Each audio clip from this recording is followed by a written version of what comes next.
ನಿಜವಾಗ್ಲೂ ಬಹಳ ಖುಷಿ ಆಯ್ತು. ಯಾಕೆಂದ್ರೆ ಶಿವಣ್ಣ ಅವ್ರನ್ನ ನಾನು ಇಲ್ಲಿವರೆಗೂ 2 ಸಲ ನೋಡಿರೋದು. ಒಂದು ಮದಗಜ ಟೈಮಲ್ಲಿ, ಅದಾದ್ಮೇಲೆ ಇವಾಗ.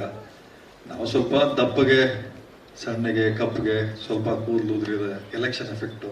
ಆದ್ರೆ ಶಿವಣ್ಣ ಅವ್ರು ಮಾತ್ರ ಹಂಗೆ ಇದ್ದಾರೆ. ಖುಷಿ ಆಗ್ತದೆ. ಯಾಕೆಂದ್ರೆ ಅವ್ರು ಹುಟ್ಟಿರೋದು ದೇವ್ರ ಹೊಟ್ಟೆಯಲ್ಲಿ. ಯಾಕೆಂದ್ರೆ ಯಾರು ಇವತ್ತು ನಿಮ್ಗೆ ಗೊತ್ತಿರ್ಬೋದು, ಕನ್ನಡ ಫಿಲ್ಮ್ ಇಂಡಸ್ಟ್ರಿ ಅಂದ್ರೆ ಇವತ್ತು ಇಲ್ಲಪ್ಪ ಒಂದು KGF ಸಿನಿಮಾ ಅಥವಾ ಇನ್ನೊಂದಷ್ಟು ಸಿನಿಮಾಗಳ ಹೆಸರು ಹೇಳ್ತಾರೆ. ಆದ್ರೆ ಇವತ್ತು ಕನ್ನಡ ಸಿನಿಮಾ ಬಗ್ಗೆ ಯಾರಾದ್ರೂ ಒಳ್ಳೇದ್ ಮಾತಾಡಬೇಕು ಅಥವಾ ಏನೋ ಒಂದು ಉದಾಹರಣೆ ಕೊಡಬೇಕು ಅಂದ್ರೆ ಅದಕ್ಕೆ ಉದಾಹರಣೆ ಡಾಕ್ಟರ್ ರಾಜ್ಕುಮಾರ್ ಅವರು ಅಂತ ಎಲ್ಲರೂ ಹೇಳ್ತಾರೆ. ಯಾಕೆಂದ್ರೆ ಶಾಶ್ವತವಾಗಿ ನಮ್ಮ ದೇಹ ಇಲ್ಲಿ ಭೂಮಿ ಮೇಲೆ ಇರಲ್ಲ. ನಾವು ಮಾಡಿರುವಂತ ಕೆಲಸ ಮಾತ್ರ ಶಾಶ್ವತವಾಗಿ ಭೂಮಿ ಇರೋವರೆಗೂ ಇದ್ದೇ ಇರ್ತದೆ. ಅಂತ ಕೆಲಸ ನಮ್ಮ ಡಾಕ್ಟರ್ ರಾಜ್ಕುಮಾರ್ ಅವರು ಮಾಡಿರುವಂತದ್ದು. ಅವರು ಮಗನಾದಂತ ನಮ್ಮ ಶಿವಣ್ಣ ಅವರು. ನನಗೆ ಶಿವಣ್ಣ ಅವ್ರ ಬಗ್ಗೆ ಹೇಳ್ಬೇಕು ಅಂದ್ರೆ, ಅಪ್ಪು ಸರ್ ನಾನು ಮೋಸ್ಟ್ಲಿ ರಾಬರ್ಟ್ ರಿಲೀಸ್ ಆದ್ಮೇಲೆ ಅನ್ಕೋತೀನಿ, ಕುತ್ಕೊಂಡು ಮಾತಾಡ್ತಾ ಇದ್ವಿ ಯಾವುದೋ ಒಂದು ವಿಚಾರಕ್ಕೆ. ಅವಾಗ ನನಗೆ ಕೇಳ್ತಾ ಇದ್ದೆ, ಏನ್ sir back to back films ಮಾಡ್ತಾ ಇರೋ ನಿಮ್ ಬ್ಯಾನರ್ ಅಲ್ಲಿ ಅಂತ. ಇಲ್ಲ, ಶಿವಣ್ಣ ಅವ್ರು ಫೋನ್ ಮಾಡ್ಬಿಟ್ಟು ಕೇಳಿದ್ರು, ಏನಪ್ಪು ಯಾಕೆ ಸುಮ್ಮನೆ ಆಗ್ಬಿಟ್ಟೆ, ಫಿಲ್ಮ್ಸ್ ಯಾಕೆ ತುಂಬಾ ಲೇಟ್ ಆಗ್ತಾ ಇದೆ, ಒಂದು ಅರ್ಥ ಮಾಡ್ಕೋ, ಥಿಯೇಟರ್ಸ್ ಎಲ್ಲ ಏನಾಗ್ಬೇಕು, ಥಿಯೇಟರ್ಸ್ ಎಲ್ಲ ಮುಚ್ಚೋದ್ರೆ ಅವತ್ತು ನಮ್ಮ ಸಿನಿಮಾ ಎಲ್ಲಿ ಪ್ಲೇ ಮಾಡ್ತಾರೆ, ಆದಷ್ಟು ನಿನ್ ಬ್ಯಾನರ್ ಅಲ್ಲಿ ಸಿನಿಮಾಗಳು ಜಾಸ್ತಿ ಬರ್ಲಿ, ಮತ್ತೆ ನೀನು ವರ್ಷಕ್ಕೆ 2 ಸಿನಿಮಾ ಮಾಡ್ತಾ ಇರೋ ಅಂತ ಹೇಳಿದ್ದೆ. ಯಾಕೆ ಈ ಮಾತು ಹೇಳ್ತೀನಿ ಅಂದ್ರೆ, ಒಂದು ಸಿನಿಮಾ ತಯಾರಾಗ್ಬೇಕಾದ್ರೆ ಅದ್ರ ಹಿಂದ್ಗಡೆ ಸಾಕಷ್ಟು ಶ್ರಮ ಇರ್ತದೆ. ಆ ಶ್ರಮನ ಅರ್ಥ ಮಾಡ್ಕೊಂಡಿರುವಂತ ಏಕೈಕ ಕುಟುಂಬ ಅಂದ್ರೆ ನಿಮಗೆ ಗೊತ್ತಿರಬೇಕು, ದೊಡ್ಡ ಮನೆ ಅಂತ ಕರಿತೀವಿ. ಸುಮ್ಮನೆ ದೊಡ್ಡ ಮನೆ ಅಂತ ಕರೆಯಲ್ಲ, ಯಾರೇನೇ ಅನ್ಕೋಬಹುದು. ಯಾಕಂದ್ರೆ ಸತ್ಯನೇ. ನಾನು ಅವತ್ತು ಹೋದಾಗ್ಲೂ ನಮ್ಮನ್ನ ಅಷ್ಟೇ ಪ್ರೀತಿ ವಿಶ್ವಾಸದಿಂದ ಮಾತಾಡಿಸಿದ್ರು, ಇವತ್ತು ಬಂದಾಗ್ಲೂ ನಮ್ಮನ್ನ ಅಷ್ಟೇ ಪ್ರೀತಿ ವಿಶ್ವಾಸದಿಂದ. ಇವತ್ತು ನಿಮ್ಗೆ ಗೊತ್ತಿದೆ, ಫಸ್ಟ್ ಕೇಳ್ತಾರೆ ಯಾರಾದ್ರೂ ಚೀಫ್ ಗೆಸ್ಟ್ ಬರೋರು ಎಲ್ಲರೂ ಬಂದಿದಾರ ಅಂತ. ಬಂದಿದ್ದಾರೆ ಸರ್, ಪ್ರೋಗ್ರಾಮ್ ಸ್ಟಾರ್ಟ್ ಆಗಿದೆ ಅಂದ್ರೆ ನೀವು ಮಾಡಿ, ಆಮೇಲೆ ನಾನು ಬರ್ತೀನಿ ಅಂತ. ಆದ್ರೆ ಶಿವಣ್ಣ ಅವರು ಪ್ರೋಗ್ರಾಮ್ ಶುರು ಆಗಕ್ಕೂ ಮುಂಚೆ ಆನ್ ಟೈಮ್ ಬಂದು ಕೂತಿದ್ದು, ಚಿಕ್ಕಣ್ಣ ನಿನ್ ಮುಂದೆ ಹೋಗು, ನಿನ್ನಿಂದ ನಾನು ಬರ್ತೀನಿ ಅಂತ ಹೇಳಿರುವಂತ ದೊಡ್ಡ ಗುಣ ಇರುವಂತ ಒಬ್ಬ ವ್ಯಕ್ತಿ. ಆಮೇಲೆ ಸ್ಕ್ರೀನ್ ಅಲ್ಲಿ ನಾನು ಹೇಳ್ತಾ ಇದ್ದೆ ನಮ್ಮ ಡೈರೆಕ್ಟರ್ಗೆ, ಒಂದು ಗಿಫ್ಟ್ ಅಂತ ಕೊಟ್ರೆ ಅದಕ್ಕೊಂದು ಬೆಲೆ ಕಟ್ತಾರೆ. ಆ ಗಿಫ್ಟ್ ಕೊಡೋದ್ರ ಜೊತೆಲಿ ನಮ್ಮ ಶಿವಣ್ಣ ಅವರು ಇಷ್ಟಪಡ್ಬೇಕು, ಮತ್ತೆ ಜನನು ಇಷ್ಟಪಡ್ಬೇಕು, ಒಂದು VT ರೆಡಿ ಮಾಡಿ ಅಂತ. ನಾನು ಹೇಳಿದ್ದು ಬಹಳ ಟೈಮ್ ಆಗ್ಬಿಟ್ಟಿತ್ತು, ಬಹಳ ಕಡಿಮೆ ಅವಧಿ ಇತ್ತು. ಅವಾಗ ನಮ್ಮ ಡೈರೆಕ್ಟ್ರು ಮತ್ತೆ ಇಡೀ ನಮ್ಮ ಸಿನಿಮಾ ತಂಡ ಒಂದು ಒಳ್ಳೆ ಎಫರ್ಟ್ಸ್ ಹಾಕಿ ಒಂದು VT ರೆಡಿ ಮಾಡಿದ್ರು. ನನ್ಗೆ ಅಲ್ಲಿ ಕುತ್ಕೊಂಡು ನೋಡ್ಬೇಕಾರೆ, ಅಯ್ಯೋ ಏನ ಶಿವಣ್ಣ ಅವ್ರ ಜೊತೆಲಿ ಇಷ್ಟು ವರ್ಷ ಅನ್ಯವಾಗಿ 7 ವರ್ಷ ಕಳೆದ್ಬಿಟ್ಟು ಒಂದೊಂದು ಸಿನಿಮಾನು ಮಾಡ್ಲಿಲ್ಲ ಅಂತ. ಯಾಕಂದ್ರೆ ಆ VT ನನಗೆ ಹೆಂಗೆ ರಾಕೆಟ್ ಹಚ್ಬಿಟ್ರೆ ಪಟ್ ಅಂತ ಮೇಲ್ಕ್ ಹೋಗ್ತದೆ, ಹೆಂಗನ ಮಾಡಿ ಶಿವಣ್ಣ ಅವ್ರ ಜೊತೆ ಒಂದು ಸಿನಿಮಾ ಮಾಡ್ಬೇಕು ಅಂತ. ಯಾಕಂದ್ರೆ ನಾನೊಂದು ಇವತ್ತಿಗೂ ಅಷ್ಟೇ, ನಾನು ಸ್ನಾನ ಮಾಡ್ಬೇಕಾದ್ರೆ ನನ್ಗೊಂದು ಅಭ್ಯಾಸ ಇದೆ, ಅಥವಾ ನಾನು ಒಬ್ಬನೇ ಕಾರ್ ಓಡಿಸ್ಬೇಕಾದ್ರೆ ಒಂದಷ್ಟು ಸಾಂಗ್ ಕೇಳೋದು. ದೊರೆ ಸಾಂಗ್ ಇವತ್ತಿಗೂ ಕೇಳ್ತೀನಿ, ಆ ದೊರೆ ಟೈಟ್ಲು ಇವತ್ತಿಗೂ ಇಟ್ಕೊಂಡಿದ್ದೀನಿ ನನ್ನ ಬಾನ. ಅದೇ ರೀತಿ ಸಿನಿಮಾ ಇಂಡಸ್ಟ್ರಿ ಅಂತ ಬಂದಾಗ ಒಂದು ಕುಟುಂಬ, ಆ ಕುಟುಂಬನ ನಡೆಸ್ಕೊಂಡು ಹೋಗುವಂತ ಒಂದು ಇವತ್ತು ಯಜಮಾನ್ತನ ನಮ್ಮ ಶಿವಣ್ಣ ಅವ್ರಿಗಿದೆ. ಆ ಶಿವಣ್ಣ ಅವ್ರು ಬಂದು ನಮ್ಗೆ ಇವತ್ತು ಆಶೀರ್ವಾದ ಮಾಡಿದ್ದಾರೆ.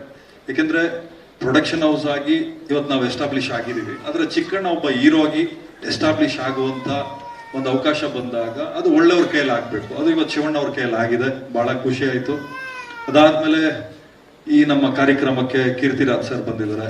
ಸರ್ ನಿಜವಾಗ್ಲೂ ಬಹಳ ಖುಷಿ ಆಯ್ತು.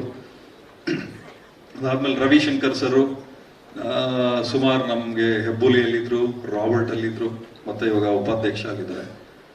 ನಮ್ಮ ಬ್ಯಾನರ್ ಅಲ್ಲಿ 3 ಸಿನಿಮಾ ಮಾಡಿದೀವಿ. ನಮ್ಮ ವೈಫ್ ಬ್ಯಾನರ್, ನಮ್ಮ ಅರ್ಧಾಂಗಿ DN ಸಿನಿಮಾಸ್ ಅಂತೇಳಿ, ಆ ಬ್ಯಾನರ್ ಅಲ್ಲಿ ಫಸ್ಟ್ ಫಿಲ್ಮ್ ಒಂದಲ್ಲ ಎರಡಲ್ಲ ಅಂತ ಮಾಡಿದ್ವಿ. ಅದಕ್ಕೆ ಸ್ಟೇಟ್ ಅವಾರ್ಡ್, ನ್ಯಾಷನಲ್ ಅವಾರ್ಡ್ ಎಲ್ಲ ಬಂತು. ಅದಾದ್ಮೇಲೆ ಇವಾಗ ಉಪಾಧ್ಯಕ್ಷ ಅಂತ ಮಾಡಿದೀವಿ.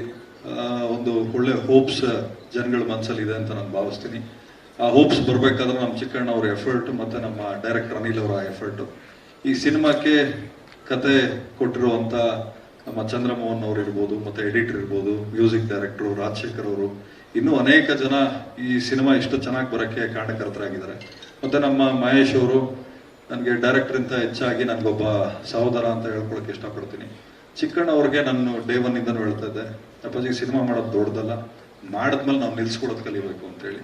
ಅದನ್ನ ಬಹಳ ಸೀರಿಯಸ್ ಆಗಿ ತಗೊಂಡು ಸಿನಿಮಾ ಮುಗಿಯೋವರೆಗೂ ಅಷ್ಟೇ ಬೇರೆ ಸಿನಿಮಾ ಒಪ್ಕೊಳ್ದೆ ಯಾವಾಗ್ಲೂ ಹೇಳ್ತಾ ಇರ್ತಾರೆ, ಅಪ್ಪಾಜಿ ಯಾವ ಸಿನಿಮಾನು ಮಾಡಿಲ್ಲ ಅಪ್ಪಾಜಿ, ಕಾಸಿಲ್ಲ ಅಂತ. ಆದ್ರೆ ಅವಾಗ್ಲೇ ನೀವು ನೋಡೋದ್ರಲ್ಲ ಕಾರ್ಡ್ ಹೆಂಗ್ ಹೊಡೋದ್ರು ಅಂತ. ಚಿಕ್ಕಣ್ಣನ ಕೈಲಿ ಕಾರ್ಡ್ ಕೊಡಿ, ಎಷ್ಟು ದುಡ್ಡು ಬೇಕು ತರ್ತಾರೆ. ಆ ಟ್ಯಾಲೆಂಟು ನಮ್ಮ ಚಿಕ್ಕಣ್ಣ ಲಕ್ಷ್ಮೀ ಪುತ್ರರು ನಮ್ಮ ಚಿಕ್ಕಣ್ಣವರು. ಅದೇ ರೀತಿ ಮಲೈಕಾ ಅವರು ಬಹಳ ಚೆನ್ನಾಗಿ, ಇದನ್ನೇ ಅಲ್ವಪ್ಪ ಎಲ್ಲಾರ ಹೆಸರು ಹೇಳಿದ್ವಿ, ಕೂಗ್ಲಿ ಆಶೀರ್ವಾದ ನಮ್ಮ ಉಪಾಧ್ಯಕ್ಷ ಮೇಲೆ ಇರ್ಲಿ ಅಂತ ಕೇಳ್ಕೊತೀನಿ. ಅದೇ ರೀತಿ ಕನ್ನಡ ಸಿನಿಮಾ ಆದಷ್ಟು ಥಿಯೇಟರ್ಗಳಲ್ಲಿ ಬರ್ತಾ ಇರ್ತದೆ, ಆದಷ್ಟು ನೋಡಿ. ಯಾಕಂದ್ರೆ ನೆನ್ನೆ ಒಂದು OTT ಅಮೆಝಾನ್ ಚೀಫ್ ಬಂದಿದ್ರು ಬೆಂಗಳೂರಿಗೆ, ನೆನ್ನೆ ಮೀಟ್ ಆದ್ರು. ಅವ್ರು ಒಂದು ಬೇಸರದ ಸಂಗತಿ ಹೇಳಿದ್ರು. ಏನು ಅಂದ್ರೆ ಕನ್ನಡ ಮತ್ತೆ ಮಲಯಾಳಂ ಇವೆರಡು ಇಂಡಸ್ಟ್ರಿಗೆ ಅಲ್ಲಿನ ಆಡಿಯನ್ಸ್ಗಳು ಸಿನಿಮಾ ನೋಡ್ತಾ ಇಲ್ಲ. ಇವಾಗ ಕರ್ನಾಟಕದಲ್ಲಿ ಬೇರೆ ಲ್ಯಾಂಗ್ವೇಜ್ ಸಿನಿಮಾಗಳು ನೋಡ್ತಾರೆ, ಆದ್ರೆ OTTಯಲ್ಲಿ ಕನ್ನಡದವ್ರು ಕನ್ನಡ ಸಿನಿಮಾ ನೋಡ್ತಾ ಇಲ್ಲ ಅಂತೇಳಿ. ಅದೇ ರೀತಿ ಮಲಯಾಳಂ ಅಲ್ಲೂ ಅದೇ ಸಮಸ್ಯೆ ಇದೆ ಅಂತ. ಅದಕ್ಕೆ ತಾವೆಲ್ಲರೂ ಮನ್ಸು ಮಾಡಿದ್ರೆ, ಯಾಕಂದ್ರೆ ಒಂದು ಸಿನಿಮಾ ತಯಾರಾಗ್ಬೇಕಾದ್ರೆ ತುಂಬಾ ಚಿಕ್ಕ ವಿಚಾರ ಅಲ್ಲ, ಬಹಳ ದೊಡ್ಡ ವಿಚಾರ. ಯಾಕಂದ್ರೆ ವರ್ಷಾನ್ಗಟ್ಲೆ ತಪಸ್ಸು ಕೂತ್ಕೊಂಡು, ಯಾಕಂದ್ರೆ ಸಾಕಷ್ಟು ಜನ ಡೈರೆಕ್ಟರ್ಗಳು ಮನೆ ಬಿಟ್ಟು ಬಂದು ಅವ್ರಿಗೆ ತಿನ್ನಕ್ಕೆ ಅನ್ನ ಇದೆಯೋ ಇಲ್ವೋ, ಡೈರೆಕ್ಷನ್ ಡಿಪಾರ್ಟ್ಮೆಂಟ್ ಇರ್ಬೋದು, ಕೂತ್ಕೊಂಡು ಕತೆ ಬರೆದು ಎಲ್ಲ ಸಿನಿಮಾ ಮಾಡ್ತಾರೆ, ಫೋನಲ್ಲಿ ಕೂತ್ಕೊಂಡು ನೋಡ್ತಾ ಇರ್ತಾರೆ. ನನಗೆ ಬೇಜಾರಾಗೋದೇನಂದ್ರೆ ಯಾರ್ದೋ ಒಂದು ಶ್ರಮ, ನೀವು ಯಾವ್ದೋ ಒಂದು 20-30 ಸಾವಿರ ರೂಪಾಯಿ ಫೋನಲ್ಲಿ ನೋಡಿದಾಗ ಒಬ್ಬರು ಭವಿಷ್ಯ ಬೀದಿಗೆ ಬೀಳ್ತದೆ. ಆದಷ್ಟು ನಾನು ಮನವಿ ಮಾಡ್ಕೊಳ್ಳೋದಿಷ್ಟೇ, ಒಳ್ಳೆ ಸಿನಿಮಾ ಮಾಡಿದ್ರು ನಿಮಗೆ ಹೊಗಳಕ್ಕೂ ಅಧಿಕಾರ ಇದೆ, ಕೆಟ್ಟ ಸಿನಿಮಾ ಮಾಡಿದಾಗ ನಿಮ್ಗೆ ಬೈದು ಬುದ್ಧಿ ಹೇಳುವಂತ ಅಧಿಕಾರನೂ ನಿಮ್ಗಿದೆ. ನೀವು ಹಾಕೋ ಅನ್ನದಿಂದ ನಮ್ಮ ಜೀವನ ನಡೀತಾ ಇರ್ತದೆ. ಹಾಗೆ ನಮ್ಮ ಸಿನಿಮಾ ಇಂಡಸ್ಟ್ರಿ ನಿಲ್ಬೇಕಾದ್ರೆ ನಿಮ್ಮೆಲ್ಲರ ಒಂದು ಸಹಕಾರ ಆಶೀರ್ವಾದ ಬೇಕಾಗ್ತದೆ. ಒಳ್ಳೆ ಸಿನಿಮಾ ಮಾಡಿದಾಗ ನೀವು ನಮಗೆ ಬೆನ್ ತಟ್ಟಿ ಮುಂದಕ್ಕೆ ತಳ್ಳಿ, ಕೆಟ್ಟ ಸಿನಿಮಾ ಮಾಡಿದಾಗ ಕೆಟ್ಟ ಸಿನಿಮಾ ಮಾಡಿದ್ಯಾ ಅಂತ ಕಿವಿ ಹಿಂಡಿ ಬುದ್ಧಿ ಹೇಳಿ ಎರಡನ್ನೂ ನಾವು ಸ್ವೀಕರಿಸ್ತೀವಿ. ಅದೇ ರೀತಿ ನಮ್ಮ ಉಪಾಧ್ಯಕ್ಷ ಸಿನಿಮಾ ಜನವರಿ 26ನೇ ತಾರೀಕು ರಿಲೀಸ್ ಆಗ್ತಾ ಇದೆ, ರಿಪಬ್ಲಿಕ್ ಡೇ ದಿನ. ದಯವಿಟ್ಟು ಎಲ್ಲರೂ ಥಿಯೇಟರ್ಗೆ ಬಂದು ಸಿನಿಮಾ ನೋಡಿ ನಮ್ಗೆ ಆಶೀರ್ವಾದ ಮಾಡಿ ಅಂತ ಕೇಳ್ಕೊತೀವಿ.